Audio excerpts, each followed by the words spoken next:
ଗଣେଶ ବିଘ୍ନ ବିନାଶକ, ଦୂର କରନ୍ତି ସମସ୍ତ ଦୁଃଖ ଓ କଷ୍ଟ। ପ୍ରଭୁଙ୍କର ଏହି ଚମତ୍କାରୀ ମନ୍ତ୍ର ଜପ କରିବା ଦ୍ୱାରା ଆମର ଅନେକ ଲାଭ ହୋଇଥାଏ। ଭଗବାନ ଶ୍ରୀ ଗଣେଶ ସବୁ ପ୍ରକାରର ବିଘ୍ନ ହରଣ କରିବାର ଦେବତା ଅଟନ୍ତି। ଭଗବାନ ଶ୍ରୀ ଗଣେଶଙ୍କର ମନ୍ତ୍ର ଜପ କରିବା ଅତି ଶୁଭ ବୋଲି କୁହାଯାଇଥାଏ। ଶ୍ରୀ ଗଣେଶଙ୍କର କୃପା ପାଇବା ପାଇଁ ଏହି ମନ୍ତ୍ର ସବୁ ନିୟମିତ ଭାବରେ ଜପ କରିବା ଉଚିତ। ପ୍ରତିଦିନ ଯେଉଁ ବ୍ୟକ୍ତି ଏହି ସବୁ ମନ୍ତ୍ର ଜପ କରେ ସେହି ବ୍ୟକ୍ତିର ଜୀବନରେ ସମସ୍ତ ସମସ୍ୟାକୁ ବିଘ୍ନକର୍ତ୍ତା ପ୍ରଭୁ ଶ୍ରୀ ଗଣେଶ ଦୂରେଇ ଦେଇଥାନ୍ତି।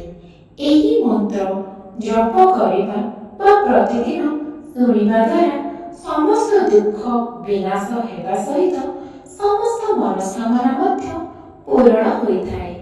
ପ୍ରଥମରେ ବକ୍ରତୁଣ୍ଡ ମହାକାୟ ସୂର୍ଯ୍ୟକୋଟି ସମପ୍ରଭ ନିର୍ବିଘ୍ନ କୁରୁ ମେ ଦେବ କାର୍ଯ୍ୟସୁ ସର୍ବଦା। ଓಂ ଗଂ ଗଣପତये ନମଃ। ओम नमः हेरम्बमद मोहितमं संकटान्निवारय निवारय स्वाहा। ओम वक्रतुण्डं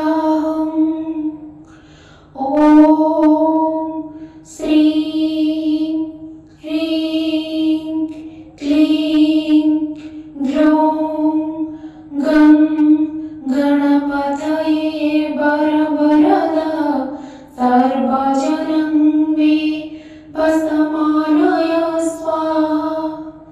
सिद्धलक्ष्मी मनोरमा प्रियाय नमः। ॐ श्रीं गं सौभाग्य गणपतये वरवरद सर्वजन्म मे वसमान्य नमः। गं श्री प्रसादाय नमः। एकदन्ताय विद्महे वक्रतुण्डाय धीमहि तन्नो दन्ती प्रचोदयात्। श्री गणेशाय नमः। ଏହି 10ଟି ସରଳ ପ୍ରଭୁ ଶ୍ରୀ ଗଣେଶଙ୍କର ମନ୍ତ୍ର ପ୍ରତିଦିନ ଯେଉଁ ବ୍ୟକ୍ତି ଜପ କରନ୍ତି ବା ପ୍ରତିଦିନ ଯେଉଁ ବ୍ୟକ୍ତି ଏହି 10ଟି ସରଳ ମନ୍ତ୍ରକୁ ଶୁଣନ୍ତି ସେହି ବ୍ୟକ୍ତିଙ୍କର ଜୀବନରେ କୌଣସି ସମସ୍ୟା ବା ଦୁଃଖ ରହେ ନାହିଁ। ସମସ୍ତ କାର୍ଯ୍ୟରେ ସଫଳତା ମିଳିଥାଏ ଓ ମନସ୍କାମନା ପୂରଣ ହୋଇଥାଏ।